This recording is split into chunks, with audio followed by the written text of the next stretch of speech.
Halo semuanya, selamat pagi, selamat siang, selamat sore, dan selamat malam. Kembali lagi bersama saya Antasena dengan NIM F108 122 1058. Kali ini kita akan membahas mata pelajaran seni rupa, tepatnya tentang alat, bahan, dan prosedur dalam menggambar. Sebelum masuk ke materi, saya akan menjelaskan terlebih dahulu apa capaian pembelajaran dan alur tujuan pembelajarannya. Yang pertama, capaian pembelajaran. Peserta didik mengenali dan dapat menggunakan alat, bahan, dan prosedur dasar dalam menggambar, mewarnai, membentuk, memotong, dan merekat. Alur tujuan pembelajaran, peserta didik dapat mengenali alat, bahan, dan prosedur dasar dalam menggambar, mewarnai, membentuk, memotong, dan merekat. Nah, sebelum masuk ke materi intinya, saya akan menjelaskan terlebih dahulu apa itu menggambar. Nah, teman-teman di sini ada yang suka menggambar nggak? Kalau ada, boleh ya komen di bawah. Nah, dalam seni, pengertian menggambar adalah aktivitas kreatif untuk membentuk imaji atau gambar yang menyampaikan gagasan, ide, serta simbol sebagai salah satu bentuk ekspresi, menggunakan berbagai teknik guratan atau coretan, dan juga alat gambar yang beraneka ragam atau bermacam-macam. Apa sih alat dan bahan dalam menggambar? Yang pertama, kita perlu kertas gambar. Nah, apabila ingin menggambar, kita tentunya memerlukan media. Nah, kita dapat menggunakan kertas gambar atau hal-hal lain seperti kanvas untuk digunakan sebagai media kita dalam menggambar. Yang kedua, ada pensil. Pensil tentunya adalah alat yang paling umum dan wajib ada apabila kita ingin menggambar. Pensil ini ada banyak jenisnya, teman-teman. Mulai dari pensil 9H, H8, HB, B, 2B. Nah, yang biasa untuk teman-teman itu ujian atau ulangan adalah pensil 2B. Yang ketiga ada penghapus. Nah, penghapus ini kita gunakan saat kita mengalami kesalahan dalam menggambar.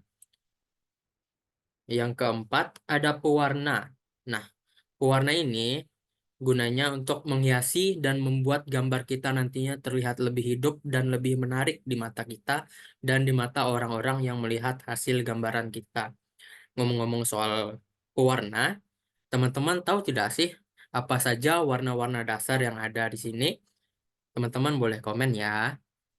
Yang kelima ada penggaris. Nah, penggaris juga menjadi alat yang penting dalam menggambar, terutama apabila kita ingin membuat garis-garis, terutama garis tepi, agar hasil yang kita buat, gambar yang kita buat itu menjadi sangat rapi.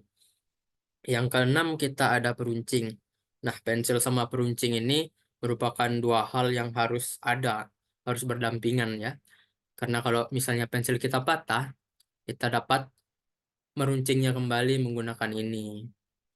Yang ketujuh ada pen atau spidol.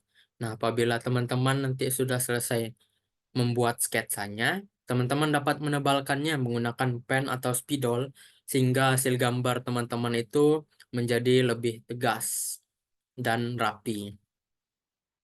Oke, yang kita masuk ke materi kedua yaitu prosedur menggambar. Apa saja sih? Nah, yang pertama ada perencanaan atau planning.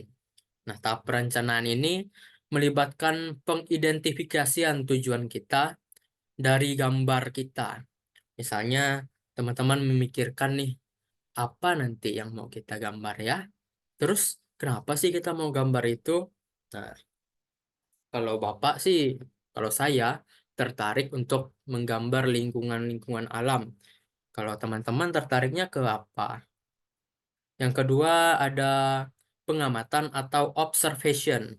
Nah, sebelum menggambar, penting untuk melakukan pengamatan terhadap model atau benda yang akan digambar. Observasi ini nanti melibatkan pengenalan bentuk, proporsi, dan detail-detail penting dari benda tersebut.